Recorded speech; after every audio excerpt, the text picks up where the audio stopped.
Hi viewers, welcome to our channel.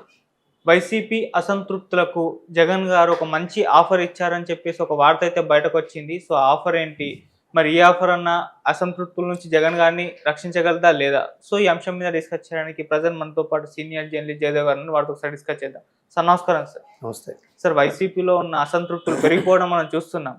So వీళ్ళందరికీ కూడా జగన్ గారు ఒక మంచి ఆఫర్ ఇచ్చారంట. అదేంటంటే విదేశీ ట్రిప్ వీళ్ళందరికీ ప్లాన్ చేస్తున్నట్టు తెలుస్తుంది సార్. కొన్ని వార్తలు రావడం చూస్తున్నాం.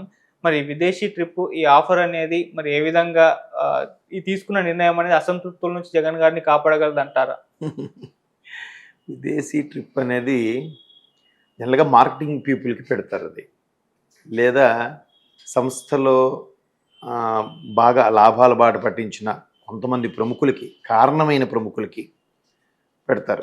మనము ఇది ఎక్కువగా వార్తల్లో గుజరాత్లో ఉండే కొంతమంది వ్యాపారస్తులు చేయడం చూసాం. ఆ మధ్యకాలంలో అంటే ఒక 4-5 ఇయర్స్ బ్యాక్ అనుకుంటా, గుజరాత్లో ఒక వ్యాపారి తన దగ్గర ఉండే టీం అందరికీ కార్లు ఇచ్చాడు. ఇంకొక వ్యాపారి కుటుంబ సమేతంగా యూరోప్ ట్రిప్ పెట్టారు. వార్తల్లో కూడా మనం చూసాం. అట్లా లాభాల్లో భాగం పంచుకున్న వాళ్ళకి అట్లా చేస్తారు. బట్ రాజకీయాల్లో మొట్టమొదటిసారిగా ఈ మాట వినడం అనేది కొంచెం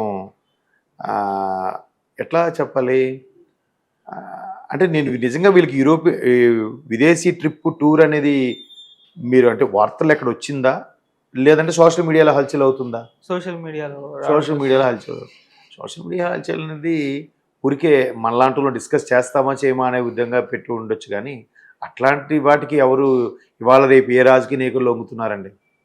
పెద్ద పెద్ద తాయిలాలకే కదా. ఒక ట్రిప్ వేస్తే ఎంత అవుతుంది? సామాన్యులు కూడా ఇవాళ రేపు ఎంప్లాయీస్ కూడా క్రెడిట్ కార్డు గీకి 3 nights 4 days అని యూరోపియన్ ట్రిప్స్, సింగపూరు ఇవన్నీ తిరిగి వస్తున్నారు, యుఎస్ ఇవన్నీ కూడా.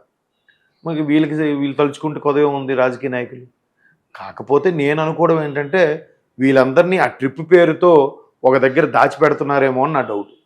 ఇప్పుడు మొన్న ఎక్కడ జార్ఖండ్ ఎమ్మెల్యేలని ఇక్కడ హైదరాబాద్లో పెట్టారని మళ్ళీ ఎక్కడి నుంచి బస్సులో తరలించారని అనుకుంటున్నారు. కారణం ఏంటిది? ఎక్కడ చేయి జారిపోతారో, ఎక్కడ బల నిరూపణ విషయం వస్తే బల నిరూపణలో ఫెయిల్ అవుతామన్న భయంతో ఇట్లా పెడుతుంటారు. అంతకుముందు కూడా రేవంత్ రెడ్డి గారి ప్రమాణ స్వీకారం ముందు కూడా ఎక్కడో అవుట్కట్స్ హోటల్లో ఉన్నారు అందరూ అని కూడా, దాని హోటల్ పేరు కూడా మర్చిపోయింది కాదు. అట్లాంటి సందర్భాలు ఉంటాయి. కానీ మేబీ ఈ అందరి పేరుతో అక్కడెక్కడైనా వేరే కంట్రీలో ఉంచుతున్నారేమో అని అనుకోవాలి. కానీ అది జనరల్గా ఒక మార్కెటింగ్ పీపుల్కి సంస్థలో లాభాలు ఎవరి వల్ల లాభాలు సంస్థ వస్తుందో కంపెనీ ఎండీతో పాటు లాభాల్లో వాళ్ళు కూడా పాలు పంచుకోవడం ఉద్దేశంతో కొంతమంది, అందరు ఎండీలు అలా చేయరండి. నేను కష్టపడి పెడితే వీళ్ళందరికీ ఎందుకు ఇవ్వాలి, నేను చేస్తే నాది కదా పెట్టుబడి అనుకునే వాళ్ళే అందులో మన దగ్గర ఎక్కువ అలాంటిది. ఇట్లాంటివి గుజరాత్ నార్త్ సైడ్ చూస్తాం. కార్పొరేట్ కల్చర్ అంటే వాళ్ళదే. వాడి ఇంట్లో పండగ చేసుకుంటే మనకి పండగలా చూస్తాడు, వాడు బట్టలు తీసుకుంటే మనకి బట్టలు తీస్తాడు. ఈ సౌత్ వైపు ఎందుకో నో కామెంట్, మనం అది వేరే టాపిక్. సో అట్లా ఉంటుంది. కానీ ఇక్కడ మనకి ఓన్లీ విదేశీ టూర్లకి పెట్టి జనాల్ని మచ్చిక చేసి ఉంచుకుంటాం అనేది కూడా అది సక్సెస్ కాదు. అది వాళ్ళకి అయితే పెద్ద మొత్తంలో తాయిలాలు ఇవ్వాలి, లేదా ఆల్టర్నేషన్ పదవిలో ఏదైనా ఛాన్సెస్. ఎమ్మెల్యేగా ఇవ్వలేదు, సరే ఈసారికి ఒక ఎమ్మెల్సీ కానీ ఇస్తాను, లేదా లోక్సభ ఇవ్వలేదు నీకు రాజ్యసభ ఎంపీ అయినా చేస్తాను, లేదా ఎమ్మెల్యే ఇవ్వలేదు నాకు ఎమ్మెల్సీ అంత వాల్యూ ఉండదు సార్, ఎమ్మెల్యే కావాలి, సరే ఎమ్మెల్సీ చేసి నీకు మంత్రి పదవి ఇస్తాం, లేదా జడ్పీ చైర్మన్ ఇస్తాం, టీటీడీ చైర్మన్ ఇస్తాం, లేదా బీసీ కమిషన్ చైర్మన్, ఏదో అట్లా నామినేటెడ్ పోస్టు, అట్లా ఆల్టర్నేషన్లు బుజ్జగిస్తే ఈ రెబల్స్ అనేవారు ఆగుతారు. కానీ ఇట్లా టూర్లకి వీటికి పెడతారు అనేది ఇది ఖచ్చితంగా సోషల్ మీడియా వైరల్ కోసం పెట్టిందే తప్ప ఖచ్చితంగా ఎంత సిల్లీగా అయితే ఆలోచించరు. అదే ఏ పార్టీ కూడా, జగన్మోహన్ రెడ్డి గారు కూడా అలా ఆలోచిస్తున్నారని నేను అనుకోను.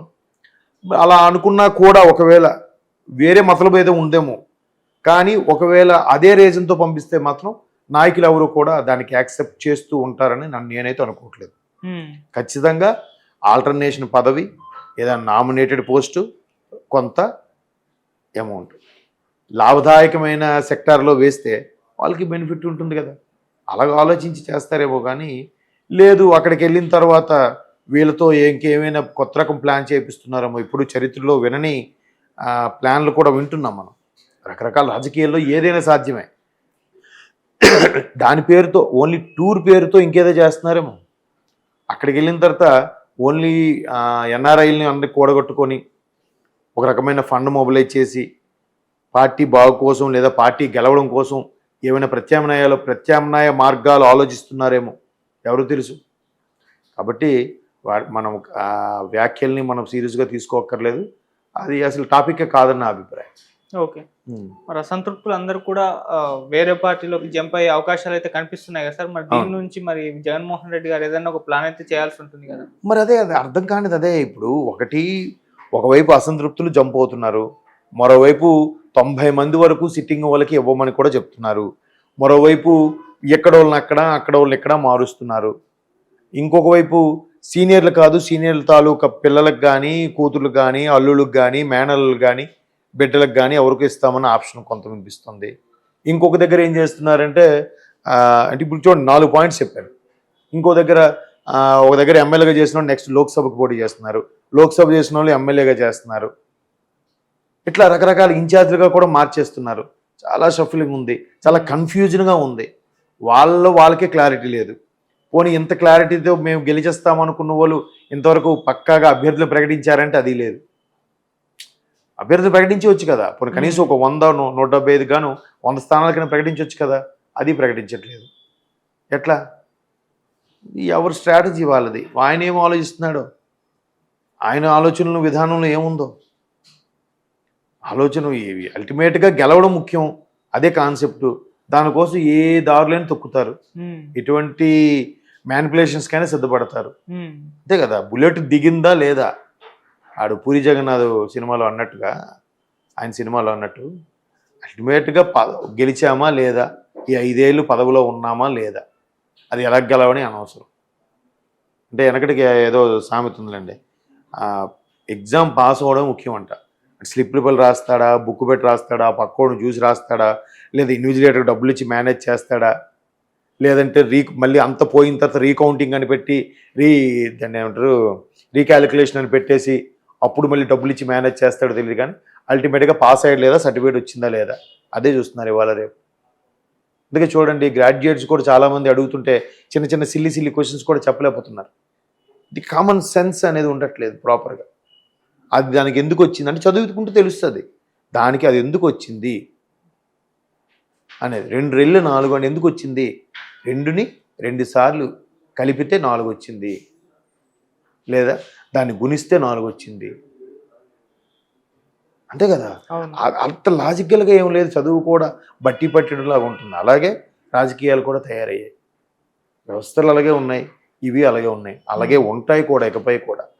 మనం అంతకుమించి ఎక్కువ ఎక్స్పెక్ట్ చేస్తే మనం డిసప్పాయింట్ అయిపోతాం. రైట్. కాబట్టి అలాంటి తాయిలాలు ఇస్తారనంటే ఊరుకునే మనుషులు ఎవరున్నారబ్బా. ఒక విదేశీ యాత్రకి ఎంత అవుతుంది మహా అయితే ఒక మనిషికి చెప్పండి.